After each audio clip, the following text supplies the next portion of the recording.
Good afternoon and welcome. I'm Maureen Conway, Vice President at the Aspen Institute and Executive Director of the Economic Opportunities Program. It is my pleasure to welcome you to today's conversation, Opportunity by Design, Growing Worker Skills and Talent in the Workplace. This conversation is part of the Economic Opportunities Program ongoing Opportunity in America discussion series, in which we explore issues affecting economic opportunity in the U.S., the implications for workers, businesses, and communities across the country, and ideas for change. We're very grateful to Prudential Financial, Walmart, the Cerdna Foundation, the W.K. Kellogg Foundation, Bloomberg, and the MasterCard Center for Inclusive Growth for their support of this discussion series. And a special thank you to JP Morgan Chase for their support of our work on job design, including the basis for today's conversation. Today's discussion is the second event in a set of 3 conversations, the job quality choice, opportunities and challenges in job design. In this series of conversation, we're examining some of the job design choices that contribute to our country's large share of low quality jobs and how we can design good jobs that lead to shared success among businesses and workers. Jobs that provide a family sustaining wage, opportunities for workers to grow and advance, and that have equitable and dignified workplaces where workers' voices and contributions are valued. In this second conversation today, we will be discussing the job design choices employers make around developing and investing in worker skills and talents within the workplace. Many seek opportunity to grow, develop, and advance as part of their job, to have a chance to learn and build talents and apply that to the work that they're doing every day. But many workers don't receive this opportunity in their work. And this is particularly true for many frontline and lower wage workers. And these workers, as we know, are predominantly women and workers of color. The business costs of this approach grew over the last year as many working people left their jobs because they weren't provided this chance to grow their talents in the workplace and advance into better opportunities. So we see these job design choices, as we mentioned, as good for work and good for workers and good for business as well. Work-based learning, such as apprenticeships, on-the-job training, and internships that combine working experience with skills development and learning, offer a potential pathway for helping workers advance while helping business develop and retain the workforce they need. And in addition, because of the demographics of the workforce, work-based learning can be a tool for advancing equity in companies. By combining earning and learning, work-based learning models offer a job design that meets working adults who can't afford the high cost of college and don't have really the ability to stop working and spend their time just learning. So this ability to combine earning and learning is important, but we also know that this approach to learning is one of the best ways that people learn, by sort of learning and then applying that in their work.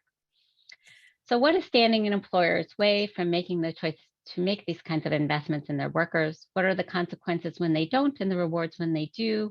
What job design practices and strategies can employers use in developing work-based learning initiatives? And what are the opportunities and limitations of work-based learning in helping workers to obtain high-quality jobs? So we have a great set of folks to talk about this with us today. I'm going to introduce them in just a moment. Quickly, I will review our technology for the everybody is muted. We really welcome people's questions. Please use the Q&A button at the bottom of your screen to submit or upvote questions. We know that many people in our audience are also expert in this area and may have ideas, examples, resources, or experiences to contribute to the conversation. Please do share those in the chat. We also always appreciate your feedback, so please take a moment to respond to our quick feedback survey at the end of this session. We're really thrilled with the participation in today's event. Thank you to many of you who submitted questions in advance. We're going to try to get to as many questions as we can. We also encourage you to tweet about this conversation. Our hashtag is TalkOpportunity. If you have any technical issues during the webinar, please do message us in the chat or email us at eop.program@aspeninstitute.org. The event is being recorded and will be shared via email and posted on our website. Closed captions are also available for this discussion. Please click the CC button at the bottom of your screen if you would like to use those. Okay, and now it is my great pleasure to welcome our panel and moderator. You can find more information about them on our website. In the interest of time, I'm not going to go into detail. I will just put sort of names to faces. So with us today, we have Daniel Bustillo, Executive Director of the Healthcare Career Advancement Program, HCAP. Joycelyn Caldwell, Vice President of Workforce Strategy and Organizational Growth at Walmart. Kim Gregory, Head of the Business Program Office for Talent Development and the Global Career Experience, JP Morgan Chase & Company.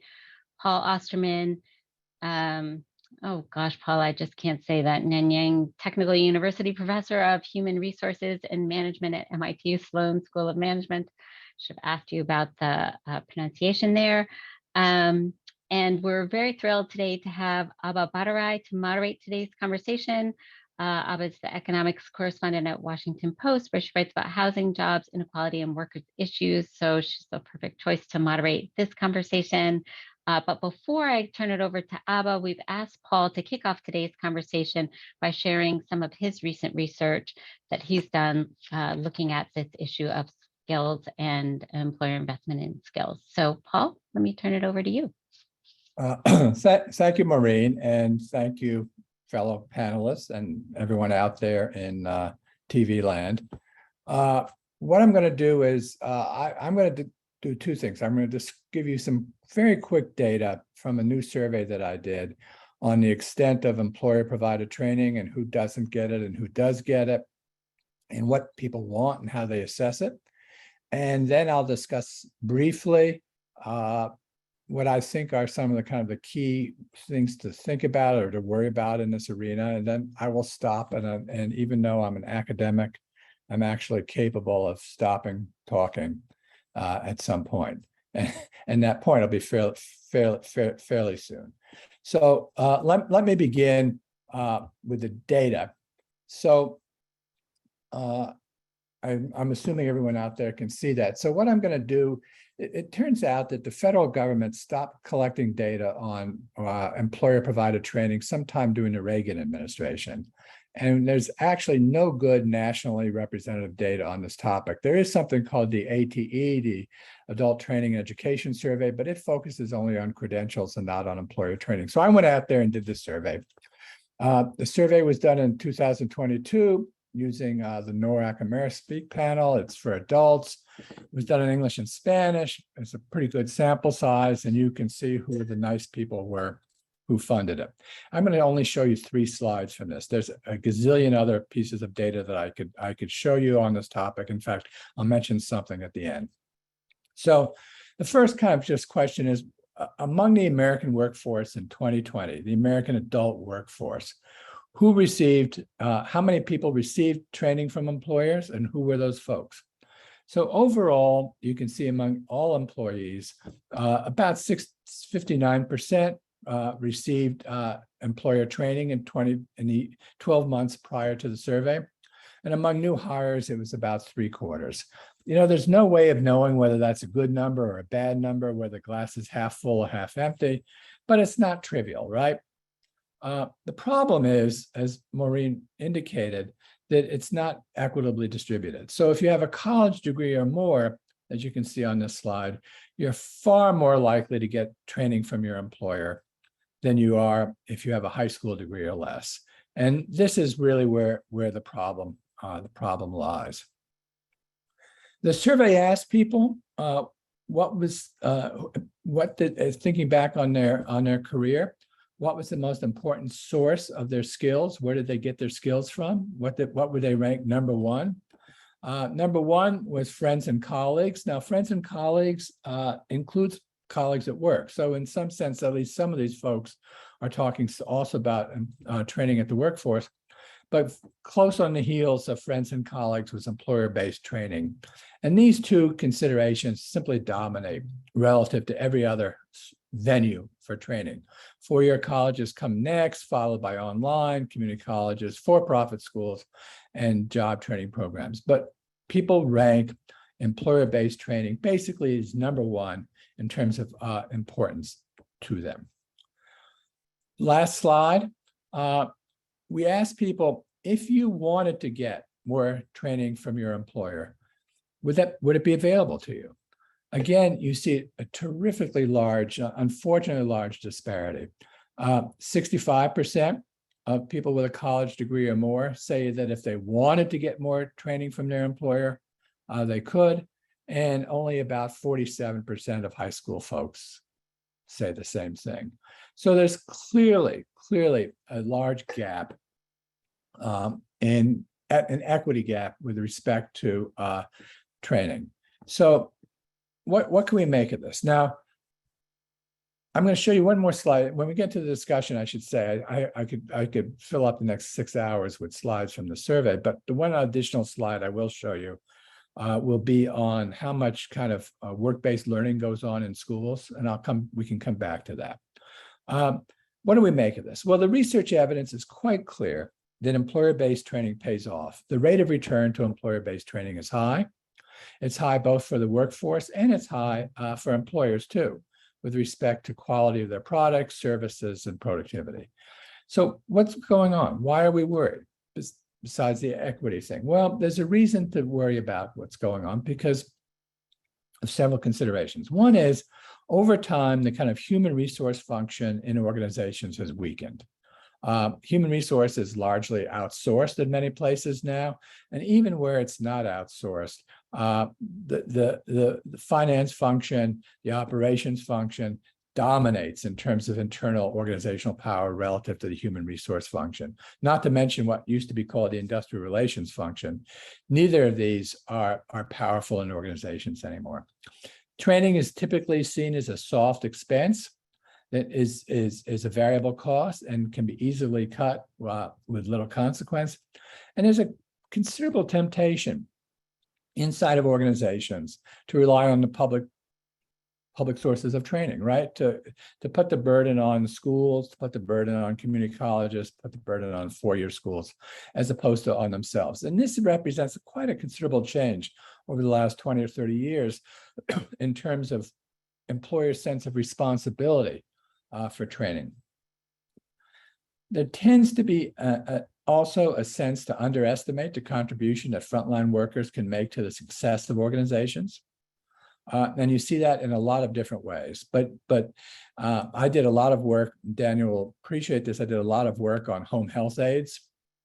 And if you talk to hospitals, if you talk to insurance companies, constantly denigrating the contribution of those folks to the performance of their organization.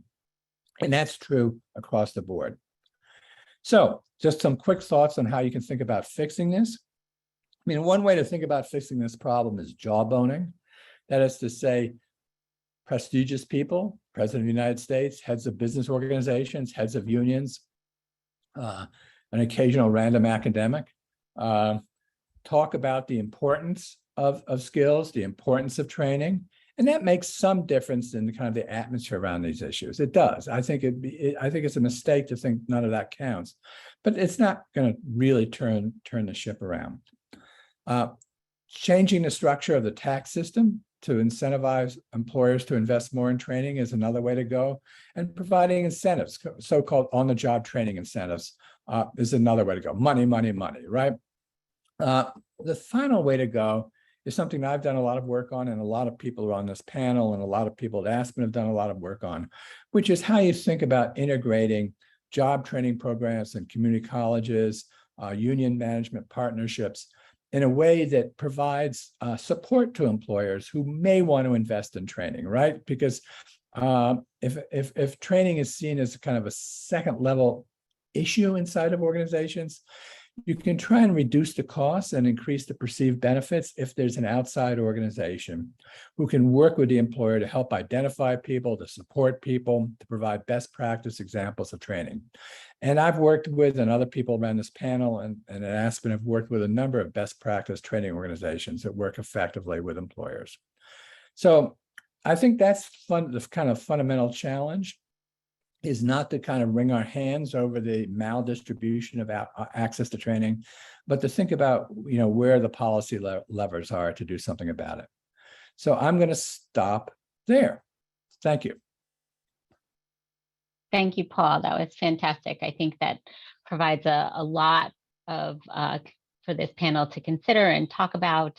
And so without further ado, Ava, I am going to turn it over to you to get started asking everybody some questions. Thanks so much for joining us.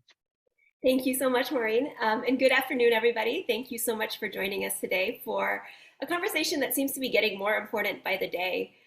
We are 2.5 years into this pandemic, and we've seen major shifts in how employees and employers view their relationships to work. We're seeing very acute labor shortages across industries and all of the challenges that come with that, of attracting employees, of keeping employees.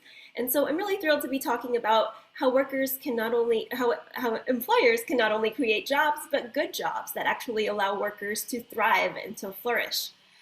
So I would love to get started here with you, Jocelyn. And I'm wondering, so Walmart is the country's largest private employer. How are you guys thinking about promoting employee talent and skills, and why is that important to the business? Well, I'll start off with saying that for Walmart, we've had a history, I would say, of mobility within the company. If you look at the stats, 75% of our salaried managers started off as hourly associates. So in a lot of respects, we always knew that we needed to tap into our internal talent and provide paths for opportunities for them. The question is how can we take what was happening organically and really be a little bit more intentional about it? And so in 2016-ish, around that time, but a little bit, few years before then, we started, implementing what we call Walmart Academies in our markets and in our regions across the nation. So that grew to about 200 plus of those. But what we're finding is that not everyone was able and taking advantage of those academies. So during the times where we were really seeing, just like everyone else, labor shortages, what we've also done was we began investing. Paul, I think you talked about this. How can we invest in our associates that want to go back and get a certificate, that want to go back and complete a 4-year degree or a 2-year degree? So we started paying 100% of that cost through what we call Live Better You. But we couldn't stop there because now we're diversifying. We've got the academies, we're helping with certificates as well as with college or higher ed. But then the question becomes, what if neither one of those are options? And we're finding that we had labor shortages in some areas like truck drivers. So recently, I don't know if you've heard, but we have now a 12-week development program where you can opt into the 12-week program. And out of that, it's almost like a boot camp. Then you become a truck driver, which we were having major shortages. And it increases your economic mobility because now you're going maybe from an hourly associate to a wage or to a job that's paying, over $100K a year. So we're constantly evolving and diversifying. And at the end of the day, we're doing it so that we can provide a path for opportunity and growth for everyone.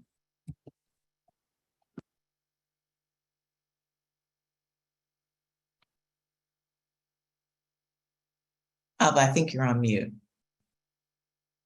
Thank you. Sorry about that. No worries. Oh man, we're only like 10 minutes into this. All right.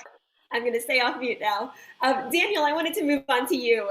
Tell us a bit about what you do at HCAP and how conversations like this one on worker skills development sort of fit into the national discourse on job quality and perhaps more importantly, equality. Yes, appreciate the question. And thanks to Maureen and the team at Aspen for hosting this as well. It's a pleasure to be here. And Paul, thank you for lifting up what you talked about related to home health aides. I think we could talk about other members of the direct care workforce and how they're undervalued as well, and we certainly will. So just a little bit about HCAP. HCAP is a national labor management organization of SEIU locals and healthcare employers that are partnering on developing high quality workforce and education and training options across all sectors of healthcare, right? So hospitals and health systems, nursing homes and home care. Our labor management training partnerships work primarily, but not exclusively, with incumbent healthcare workers. And I'll reference that in a second. Collectively, our network spans 16 states plus DC, almost 1,000 employers, over 550,000 covered workers, and over 100,000 workers a year accessing some form of training across a wide spectrum of options, right? From occupation specific to career advancement, which really enables a majority women and Black and brown frontline healthcare workforce many of them also immigrants working in lower wage occupations, access to training benefits that are negotiated through collective bargaining agreements. So we take a step back. Healthcare is obviously a large sector for employment with continued projections for occupational growth, but it's also a sector that suffers from job quality issues and occupational segregation, with a really severe overrepresentation of Black and brown women caregivers, many of the same caregivers that Paul was referencing in lower wage occupations. If we look at the history of our labor management training partnerships, as a matter of fact, the first one incepted in New York City over 50 years ago was really a direct outgrowth of the civil rights movement, really designed to address many of the same issues that remain endemic in healthcare. So at HCAP, as both a policy and program delivery organization, our mission is really to promote job quality and equity for the healthcare workforce through high road training partnerships and strategies that are focused at the intersection of what we're here talking about today, right? So educational attainment, but also racial and gender equity and job quality. And we have a long history and orientation towards collaboration on the development of supply and demand side workforce solutions that really do equally center the needs of workers as true co-partners and directly take into account the voice of workers who too often have limited agency and are not part of the development process, even though they oftentimes have a great deal of untapped experience and expertise. So finally, on the question of national discourse, I think this conversation is an excellent, important fit, as workers oftentimes self-identify access to educational advancement opportunities as a core component of a good job.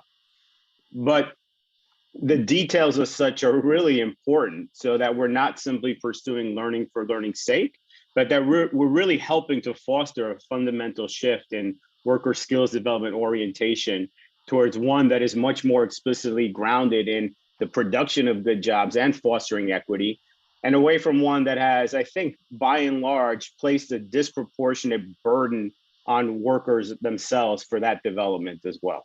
So looking forward to the conversation today. Perfect.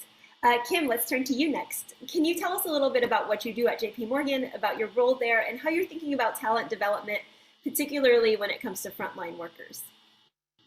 Thanks so much. Happy to be here. So first of all, I had the opportunity to lead our talent development as well as our career experience here at JP Morgan Chase, which is truly an honor when we think about the 250,000 plus employees that benefit from that. So when I think about what we're trying to do, I have a t-shirt that I had made that I often walk around wearing, which says #jobs. Because in the world that I sit in, I think what we've got to do is, one, when we think about listening to our employees don't want to do things that don't lead to jobs. And so why would we have career development that doesn't lead to a job? And you're going to hear me say that a lot today, because if there's not a job at the end, then it's sort of this in vain activity. And when we think about the ecosystem that we live in today, we could all look and see that in the estimates that are out there, that we've got 375 million workers that are estimated to need new or upgrade their skills by 2030. That's no different than any of the spaces that we work in. And so when I think about talent development at JP Morgan Chase, we are committed to, and we look at our employees and say, how do we help them be ready for those changes? Because employees know that there are changes in the digital space, the technical skills they need, the professional skills they need, and then the day-to-day skills they're going to need. They're going to change as technical evolution continues to change the way that we interact with our customers.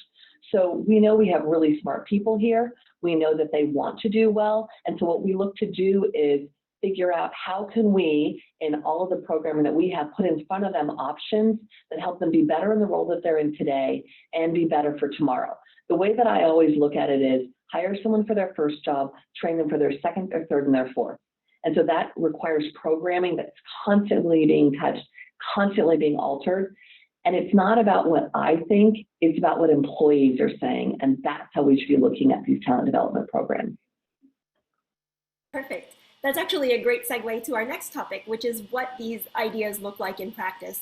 I'm hoping we can get some specific examples on sort of how you guys structure these programs and how you gauge success, because this is not sort of a one-size-fits-all strategy, and I'm sure you're constantly having to calibrate and adjust.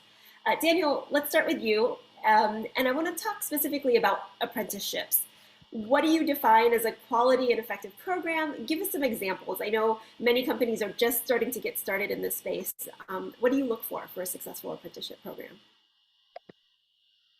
Yeah, so if we think about the healthcare sector, we have a long history of apprenticeship-like training models, but a very short history of any sort of formal uptake of the registered apprenticeship process as we know it. So that's something that over the past 6-7 years with sort of the federal investment, there have been greater efforts to expand into non-traditional industries. So I think from our perspective, when we think about the fact that we were certainly seeing a situation where the accessible career mobility options for healthcare workers are becoming increasingly difficult, right? We talk quite frequently about pathways, but when we actually look at the number of folks who are able to progress along those pathways on an annual basis, relatively small as well. So, there are some core components of a registered apprenticeship program. It was already attractive because of some of the mandated components of a registered apprenticeship program. Things such as the fact that it's a paid job from inception, right, with requirements around a wage progression for competency attainment. So as I referenced before, not simply learning for learning's sake, but tangible benefits and protections for workers in those programs and a benefit to the employers as well. Other important components in my estimation in defining a quality and effective program, and some of these are from my perspective in the healthcare sector and the work that we do and how we're structured. But when thinking about the ecosystem of partnerships, certainly it's important to have supply and demand side stakeholders be part of that process and equal co-partners in part of that process. In healthcare, we think supporting competency-based programs. That's the tack that we've taken, and we think that definitely is, from a quality perspective, the way to go. I think a clear and well-defined alignment and interaction between what's called an apprenticeship-related technical instruction, basically the classroom component, and the on-the-job learning component as well. Those should be an interaction, well-aligned, and supporting each other throughout the process to really support adult learners. Third, I would say a strong and structured mentorship component. Mentorship is a key consideration and differentiator for a registered apprenticeship program. And it's not only a benefit to the apprentice, but if we take a step back and think about it, really a benefit to the mentors as well, who should be compensated for their work as mentors as well. Then fourth, I would say they should be truly debt-free. We oftentimes hear about the apprenticeships as debt-free. They should be truly debt-free. There are some models that have been built up where that's not necessarily the case.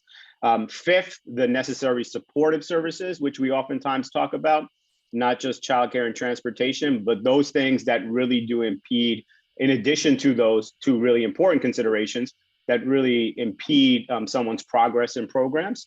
Fifth, worker voice, right? So the example that I'm going to lift up as well is a partnership that we work with out in Washington State as part of our network.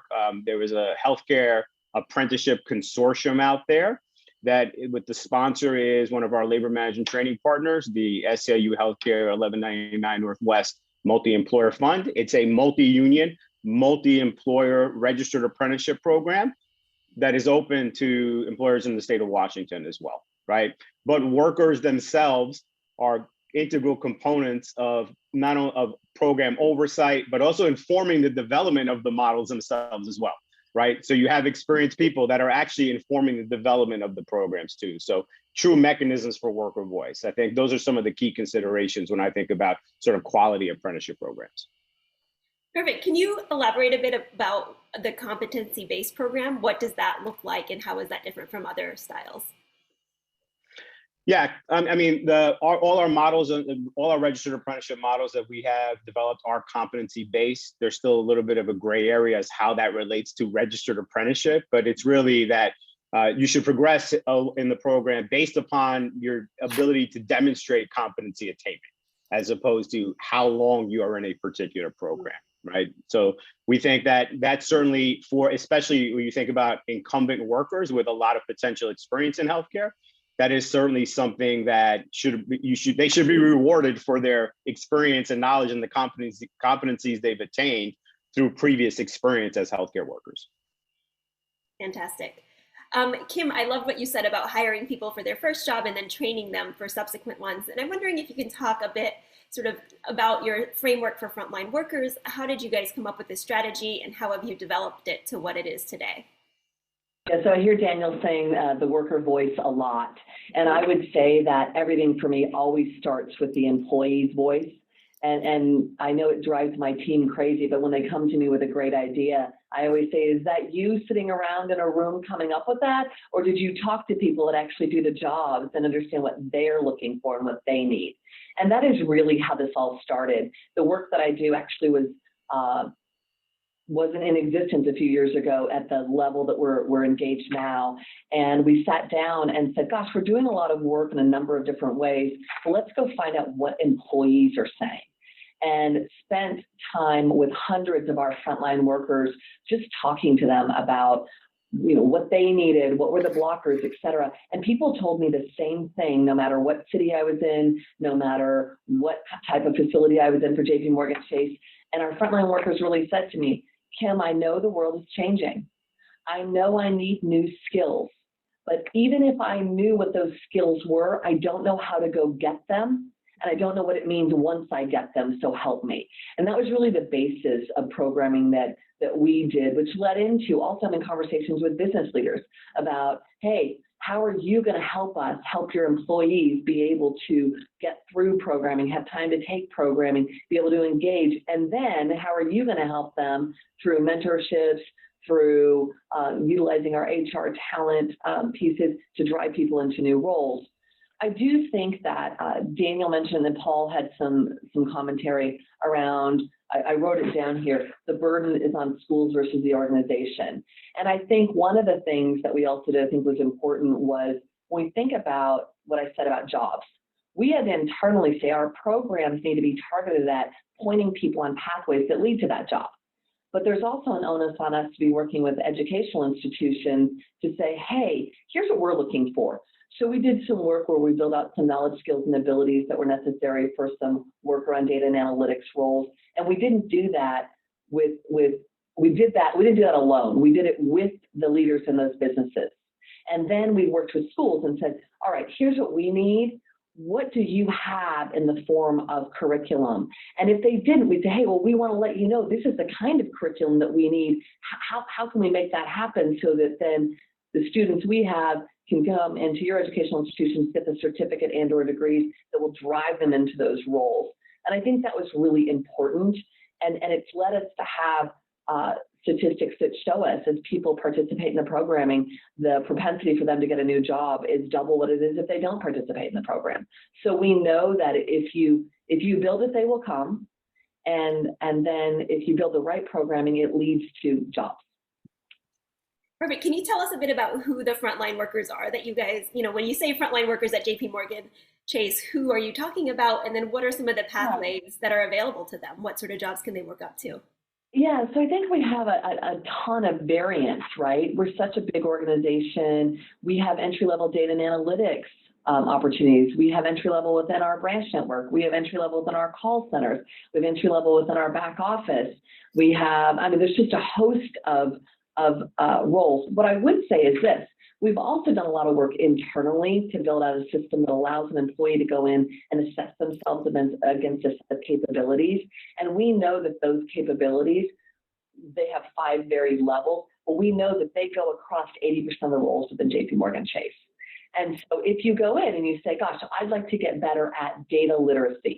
Who couldn't be better at data literacy? All of us could get better at that. I want to get better at that. You can assess yourself, and then learning begins to be sent to you automatically within 24 hours. We're continuing to get better at that. But when I think about it, that allows employees across the firm to have access to programming. It's not done by line of business, which I think is also helpful in giving opportunities across and in varied spaces within the firm. Great. Jocelyn, I'm wondering if you can talk to us about Walmart Academy. What have you guys noticed since you first set it up, and how do you assess success? How do you know whether things are working? What sort of metrics do you look at? And how do you make sure this is something that's working for both workers and for the business? Yes, and I think the point that you asked about, how do we ensure that it's working for workers? and the business. I want to emphasize that because I think oftentimes we think about the investment that we're making in our frontline workers. Yes, we want to invest in them, but it also helps us better serve our customers, and it's good business as well. So for Walmart Academy, there are a couple of things that we've learned along the way. One is personalize the experience for our associates. Kim, you've talked about, what is the associate saying? What are the employees saying? Meet them where they are. And first of all, we want our associates to be able to do the job that they're doing and learn in the job that they have today. So what we've done and will continue to do is leverage technology. It's amazing how something as simple as a mobile handheld in the hand of an associate so that they can understand and they can learn how to do their job that they have now and do that well. But then it also offers opportunity for learning, offering up job prompts. It also helps them understand what are possible career paths, but not only the career paths, what are the skills that I need to have developed to go along that path. So it goes back to meet them where they are and start in the job that they have today. Then it can evolve from that, right? Now we have I talked about our academies. We're moving to a global academy. We have 2.3 million employees or associates. So now there's just many different ways that you can leverage because we're so diverse. So we have the jobs that we have today, but what about those skills for tomorrow? So what we're finding is identifying the skills and capabilities that you need for tomorrow. An example of this is 2 to 3 years ago, who would ever thought that we needed in-home delivery? So that's a business need that we have, that we translate that into, providing development for our associates. These are new jobs, these are new roles, which requires new skills. So now we are able, as part of Walmart Academy, to upskill our associates. So now that they are able to have access to those jobs and those opportunities.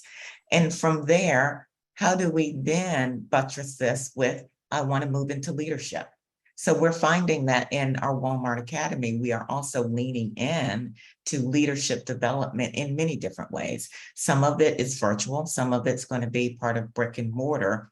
But if you think about the outcome that we're trying to achieve is not development for development's sake, but development so that the associate can move and can progress in the organization. And we are seeing that having those diverse pathways are working. Fantastic. Paul, I want to bring you back into the conversation here. Your research looks into how employers develop or help their employees develop skills and sort of, lays the groundwork for higher quality jobs and better business performance. Can you give us some examples of companies that have done this especially well and some pointers for what other businesses can learn from them? Sure, but let me, as a good, if you don't mind, as a good politician, say thank you so much for that question. I'm going to answer a different question. Sure. Because I've been watching the news, I know how they do it. And then I'll come back to that question, okay? I just want to make a couple comments and then give you 2 more quick data slides. The comments are, I think what we've heard are examples of really committed organizations, but keep in mind we're in an amazingly different, unusual point in the business cycle, right? The tightest labor market since who knows when. It's not always going to be that way. And so I think the challenge for organizations is going to be how you institutionalize the commitment to training so that it survives the business cycle, right? So that's not something that's happening today, but is not happening when the labor market turns down. And I think that's really an important consideration. I guess the second kind of just general comment I want to make is that it's important, and I think everyone recognizes this, not just to train people to do a better job at the job they're doing today, but to build ladders inside of organizations. And part of the function of the job of the training function is to create those ladders and to create them as internal as opposed to hiring only people from the outside. So there's kind of structural challenges that people need to face. Now, if you give me one more minute, the discussion has been about work-based learning and also about credentials. I'm going to give you two more very fast slides because those are the two buzzwords out there right now, occupational-based credentials and workplace-based learning. Let me show you how rare that is in the labor market today. Both of those are rare in the labor market today. So the survey did ask people, did you do any work-based learning while you were in community college, four-year college, or a for-profit organization? Did you also work at an organization as part of that educational experience? Overall, only 16% of people answered yes to that. And this includes apprenticeships, right? Because apprenticeships are an example of work-based learning. Again, there's a tremendous disparity by education level.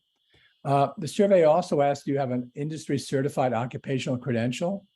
There are about a quarter of the people do have that, but again, there's tremendous disparity by education. So these kind of buzzwords, and I don't mean that really in totally, I don't mean that in a negative way, but they are kind of ideas du jour, haven't really caught on at scale yet. And I think that is a significant challenge. As far as the best organizations that are doing this kind of thing now, I mean, I very much respect what Walmart Academy is doing. I very much respect what Amazon is doing for its warehouse workers. I very much respect what 1199 SEIU has done around the country for healthcare workers.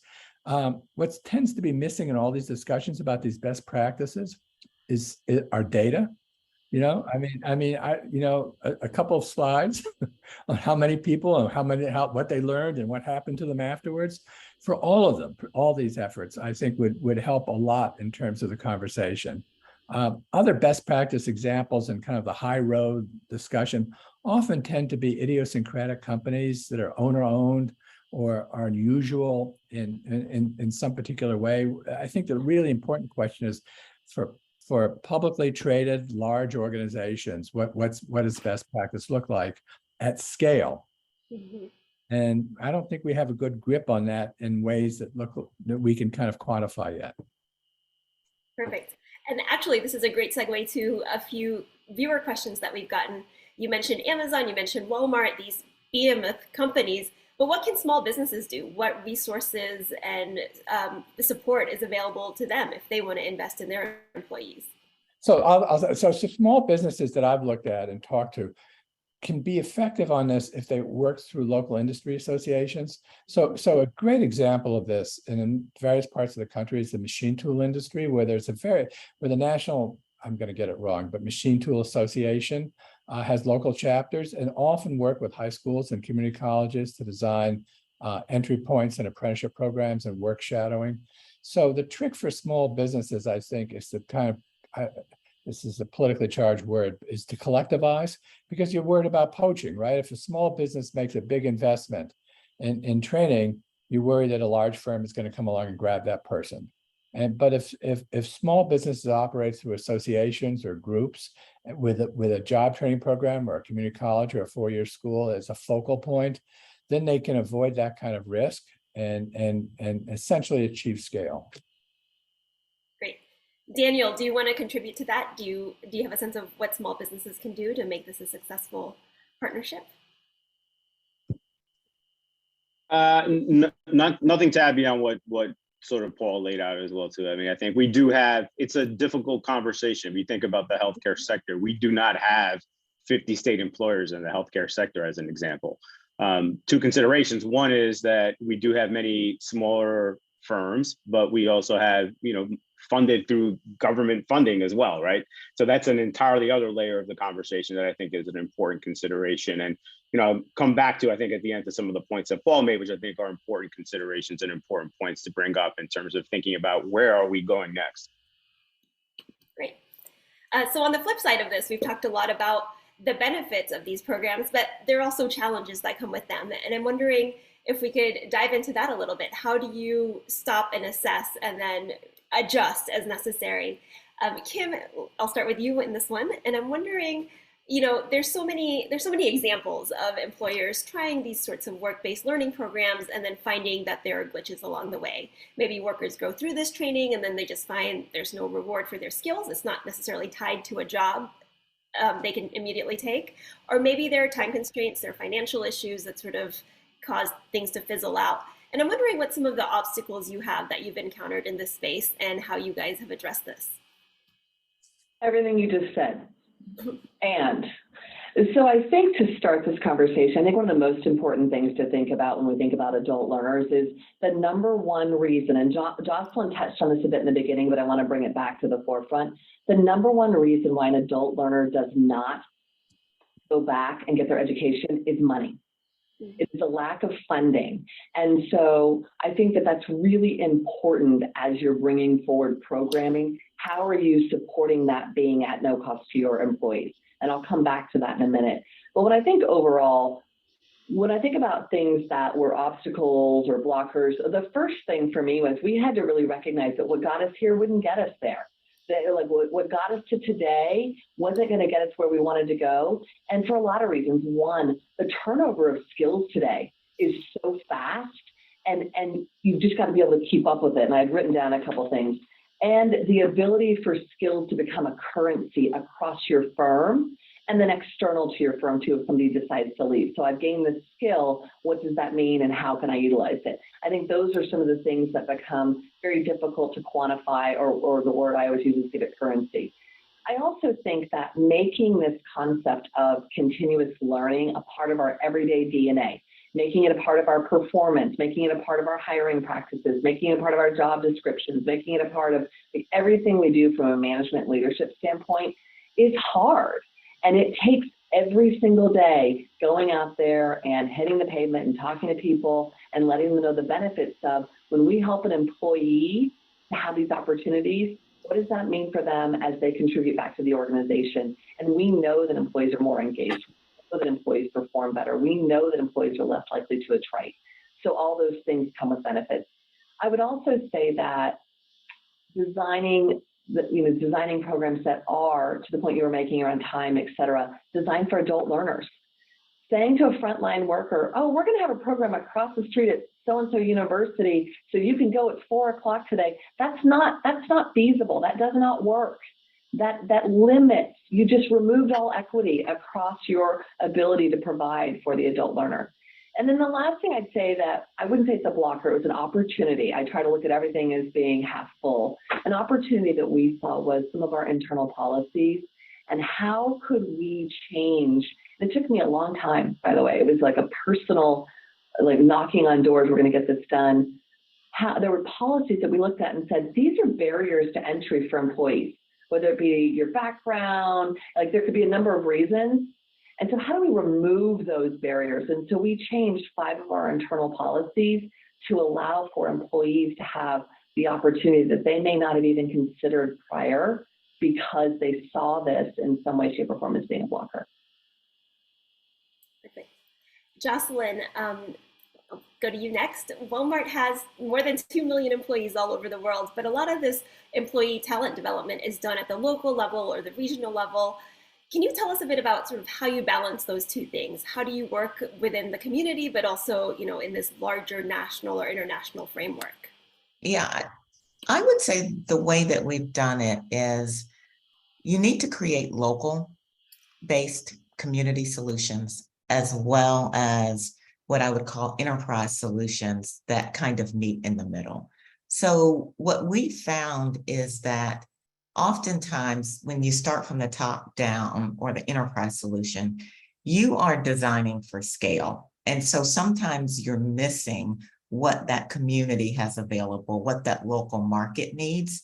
And so you have to shift the paradigm a bit and start with, what are the clubs and stores in certain communities? What are the roles? What are their needs? What are those associate needs?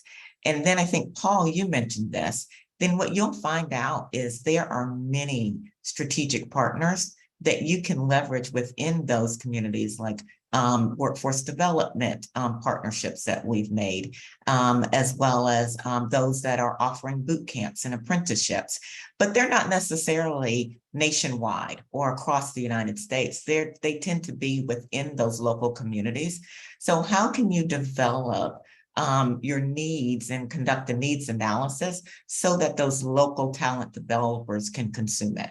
And that's one of the things that we had to really work toward, and we are still doing that, so we can disaggregate the data and the demand such that we understand by location and community what it is, so then we can better leverage those local community partnerships that we have.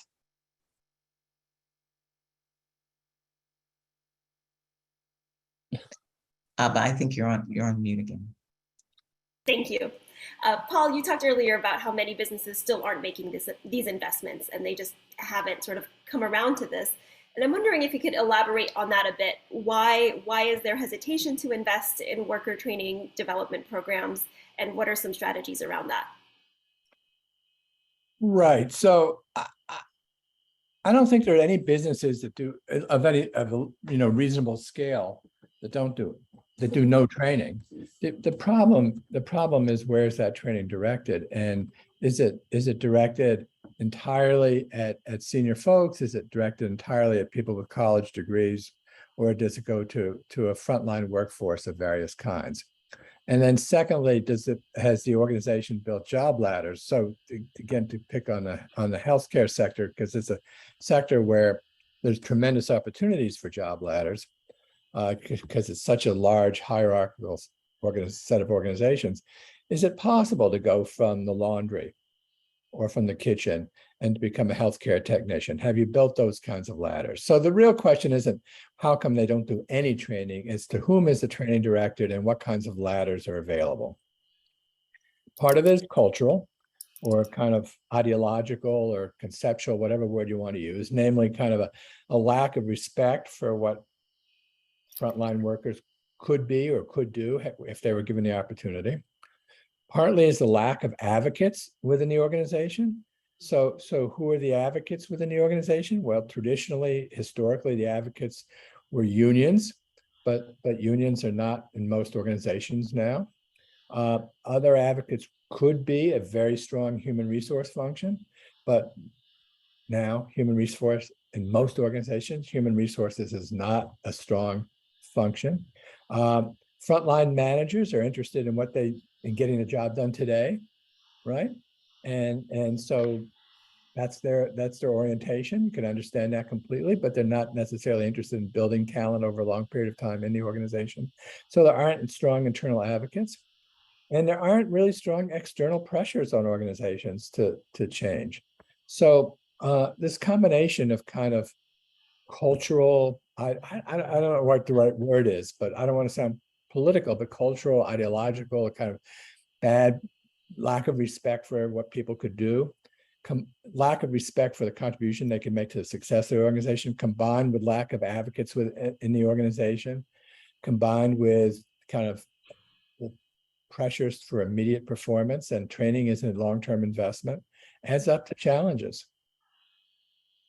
But can I chime in there for a second? Because I think too, Paul, there's this side there of one of the things that we did to help bring it forward was we started with leadership and really got their buy-in. But then after that came in and started to marry, all right, we have all these people and they're taking advantage of either internal or external resources to go and get fully funded degrees and or certificates. But then to say, hey, we're pointing them towards in-demand jobs within the firm that we know we have openings for. So how do you marry that data? And I think data has really been a gift to help us to drive more opportunities. I also think that one thing we haven't talked about today that I was reminiscing as we were talking here about something that I spoke to a few years ago is we give people all this training, but then we don't teach them how to go and get their resume updated, yes, or how to do an interview properly, or how to show up and say, well, I learned this, and then here's how I applied that skill. And I have a 17-year-old, and he got a job over the summer, and he's coaching a little boy in golf. He's on the golf team at school. He's coaching a little boy in golf. And so I sat down one day and said, hey, what are the skills that you picked up? And he looked at me like I had a third eye on my head, right? He's like, what do you mean, the skills I picked up? I said, well, tell me what you do with Nicholas. Oh, you do that with Nicholas? Okay, so how'd you bring that forward? And how would you talk about that? And how is that changing? And it was this conversation, but those are the kind of things we need to do in the workplace. And I use that example because, you know, it's easy to talk about him, but it's important because if someone gets all these skills and they can't articulate it, it doesn't help them move forward. And that's on us to help them. Right. I completely agree. But then the issue becomes, and I'm not saying this is a problem in your organization, who's going to do that? And that means where is the organization going to devote resources to it? Yeah. And so then the organization, well, who's going to be resistant to directing resources towards it? And remember, and you know this better than I do, the CEO can say this is a fantastic idea, but 3 levels down, it's somebody else who actually has to make it happen and be willing to direct resources towards it. Yeah. And Paul, if I could just, Abba, can I jump in? Yeah, of course. Yeah. So to jump into the conversation, that's why I think that we need to do a better job showing ROI. Because Kim, you make a great point, right? We have all of these openings. We've invested in our associates, but we're not matching the two. So if you think about, you know, the cost of a vacancy, the cost of hiring externally, you can easily build, and we have built, the business case that says, hey, we've already made this investment. Why aren't we leveraging our internal associates? Or we've invested and now they have 80% of the skills that they need for this job. Why not take it to 100%? Why not invest in their ability to build resumes, to communicate effectively in interviews, to give them that confidence so that they go through the process? We pulled them through to the job. And so I think, you know, measurement is key in terms of return on investment, but then also understanding what outcomes you're trying to achieve. And you can't emphasize enough, it's not the training for training itself or development for development itself, it's the mobility. It's the movement of your employees or your associates afterward. Hashtag jobs, Jocelyn. Hashtag jobs. All right, well, we'll go to audience questions in a moment, but before we close out the conversation, I want to ask each of you to talk about any policy or practice takeaways that we haven't already discussed, as well as any final reflections you may have to share with the audience. Daniel, we'll start with you. Yeah, thanks, Jocelyn. I'm just going to drop in. I'm just going to drop in to build off of the previous conversation, because I think that certainly all the internal at the firm level is really important. I think that there is a huge component to this conversation that, you know, we haven't had time to touch upon today, but there's a narrative component related to the fact that there are some folks who are viewed as deserving and some folks who are viewed as undeserving here in the context of this conversation. That is certainly part of this consideration. There's an entire policy component as well, too, related to the public workforce system not being oriented towards supporting good jobs, equity considerations. And I think, you know, Paul certainly knows this from his healthcare work as well. Certainly, if we look at where we have occupational growth in healthcare, we have large projected occupational growth amongst the jobs that are lower wage jobs as well. The solution to that is certainly not just we're going to train people to higher wage jobs, which we have less of necessarily sometimes as well, right? So there's a lot to unpack here on an ongoing basis. I think, you know, certainly we've talked about apprenticeship here. You know, that's a piece of our workforce system. That's one particular modality. There's a lot of attention given to that. But I think there's certainly a lot of investment given to that as well, too. But as Paul talked about, when you look at the total numbers, that's a relatively small slice of what happens in terms of workforce training as well. And even with that, I mean, there are many obviously good components of it. There are certain things that we need to pay attention to in the context of, you know, there's been an uptick in the utilization of apprenticeship programs amongst some of these lower wage occupations as well. So are we simply using a different modality to reinforce the occupational segregation that really exists? I just think the intentionality behind what we're designing and building and what we're utilizing as centering workers is important in my estimation. So, you know, really appreciate the conversation today. Perfect. Kim, any final thoughts? So I think that two things. On the policy front, I'll speak from an internal policy perspective versus external. And when I think about it, organizations need to continue to look at their hiring policies. They need to continue to look at the skills versus degrees within their job descriptions, doing job description reviews, proactively looking at internal talent like we were just talking about between the conversation with myself and Jocelyn. And I think the last thing I'd say as a final thought is we've had a strong focus on how do we help the management at varying levels. So someone talked about at the top, we can get all the buy-in at the top. We spent a lot of time with those middle managers or leads to talk about why this is so important to help people continue to skill themselves so that they're ready for not only being better in today's role, but in the future. And some of it was removing some of the policy that made it approval that managers were making. And so removed manager approval. To participate in programming, there's no longer a manager approval. This is a benefit, this is available, this is an opportunity for employees across the firm to continue to better themselves and their skills and their abilities to show up every day. So we have manager engagement. And that word alone made it about how do we bring together the manager, leader, and employee together to talk about as a part of not just I'm going to go take advantage of this program, but hey, it's a part of my annual performance review. I want to have this be a part of it because I am trying to better myself. And we should talk about how you're going to help me as my leader to have this be a part of my development plan so I continue to get better. And we talk about that a lot. Jocelyn? I agree with what both Kim and Daniel have said in terms of closing remarks. The only add that I would have is I think that we just need to bring to life some of the disparities we're seeing, some of the inequities that we're seeing by, putting the data and analytics in place where it becomes a little bit more transparent and it's more dynamic and we can share it.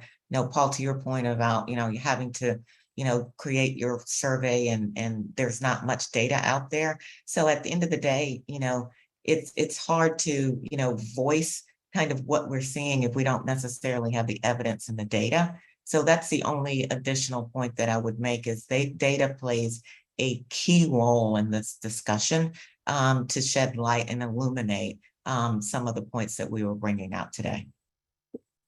Fantastic. Paul?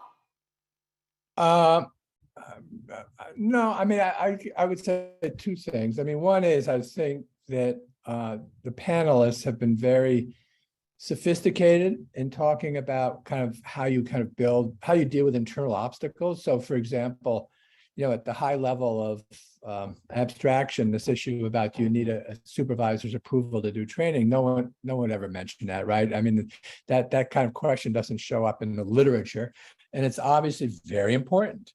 And kind of getting down, and again, I don't use the word weeds in a pejorative sense, but getting down into the details of how organizations are structured and organized and figuring out that point, I think is very smart and very useful.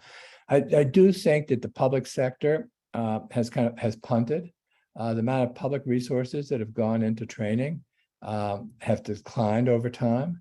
And the thing is that good training programs, I think, as Jocelyn mentioned, can partner with organizations by providing both a pipeline into the organization, but also helping organizations support and adopt best practice for internal training. But those organizations, those external organizations, need support. We know what best practice looks like, but best practice has to be supported through resources. Fantastic.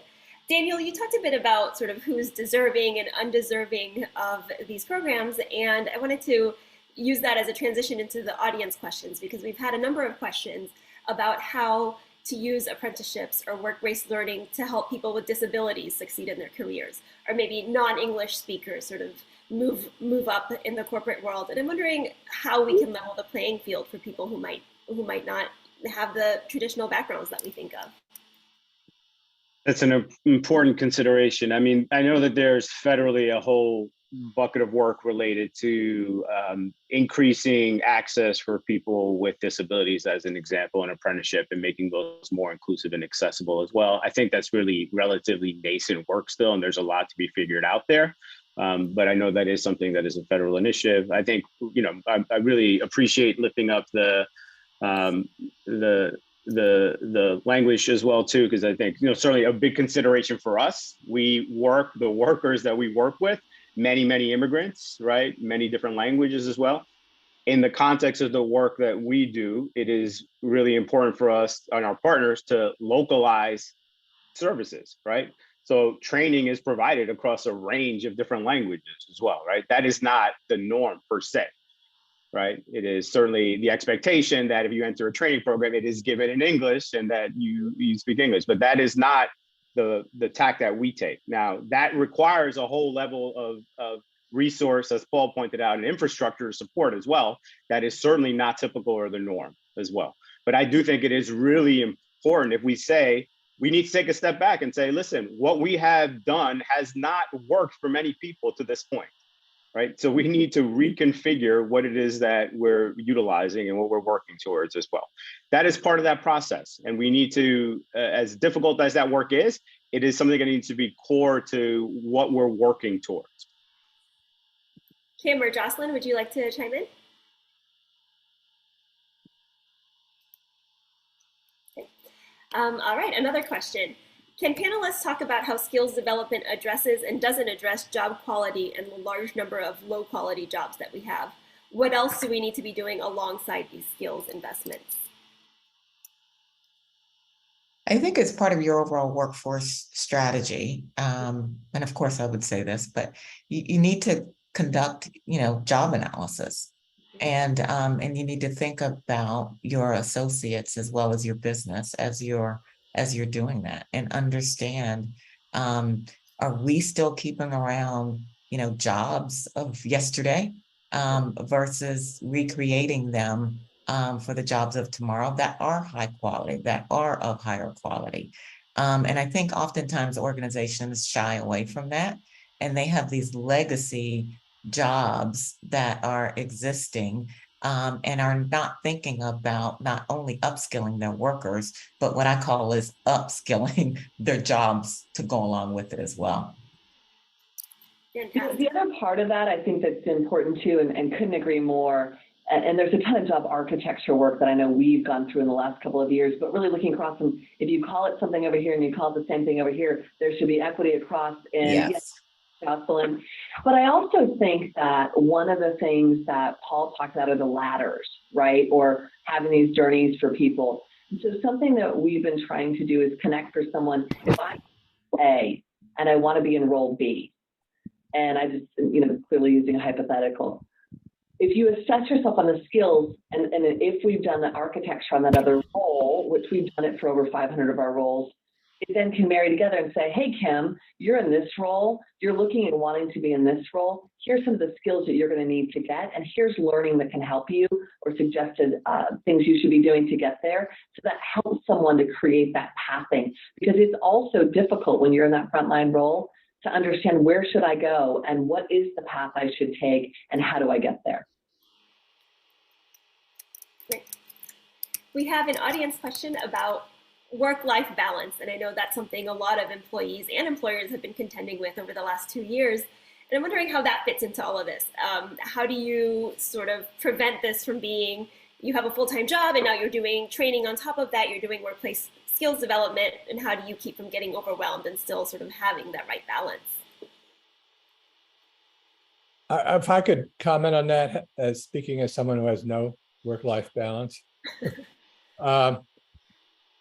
And I'd link it back to the earlier question. First off, there's something that we haven't talked about, which is that people should be paid while they're in training, right? And so I don't know whether that's an issue that applies to anyone on this panel, but certainly other organizations that might, if you ask them what they do in terms of training, we provide a tuition reimbursement program, but by the way, you're doing it on your own time and you're not being paid. The earlier question had to do with job quality and kind of low wage jobs. I've spent most of my career, a lot of my career, thinking about training issues and working on that topic. But it's easy to forget that training's not the only tool in the shed in terms of improving job quality. There's other ways to think about job quality and upgrading the quality of work that's not about training, right? It has to do with compensation, It has to do with employee voice. It has to do with scheduling legislation around, predictable schedules. There's a lot of different ways to talk about improving job quality. Training and job ladders are certainly important, but they're not the only thing to think about on that broader topic. Yeah, I'd like to just jump in real quick on both of those as well. So I appreciate what Paul just lifted up in both contexts. I think, that was fundamentally originally why we were interested in registered apprenticeship. You heard me mention the fact paid job from the beginning. It was based upon the experience of healthcare workers. I've met many healthcare workers over the year. One in particular was describing to me the typical pathway that we put out there, CNA to LPN, required this individual, the training facility had to be in person, was located 2 hours away from them, had 2 small children. It was 5 days a week full time. So they had to work 2 double shifts in a nursing home on the weekends, go to school 5 days a week. That is an unsustainable, we put far too many people in that situation. That is not a recipe for success or sustainable.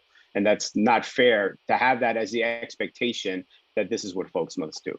In the context of the second question, I mean, I would say that we have far too long progressed along the path where we have predominantly focused on training and skills development as the sole option for accessing a quality job, right? And I think that certainly, Paul has done a lot of work with home health aides, right? And I think Paul rightfully would say that is not perhaps I'm wrong about this, but to me, training is not the primary mechanism towards improving the quality of those jobs necessarily, right? That is, even if we are saying to people, access a training pathway, we still have a great need for home health aides in this country, right? So what does it mean for those folks who are not able or do not want to access those pathways, right? But they choose to be CNAs or choose to be HHAs. They should also have a right to a good job as well.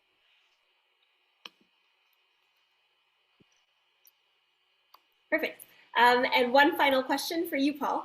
A viewer asks, what's the evidence for how employer-sponsored testing helps workers and businesses? What are some of the data that we do have on how this can all benefit companies and individuals?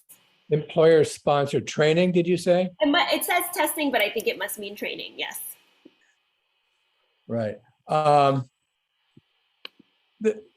There's basically 2 sources of evidence on this. One is the internal ROI studies that Jocelyn referred to, which some organizations have done.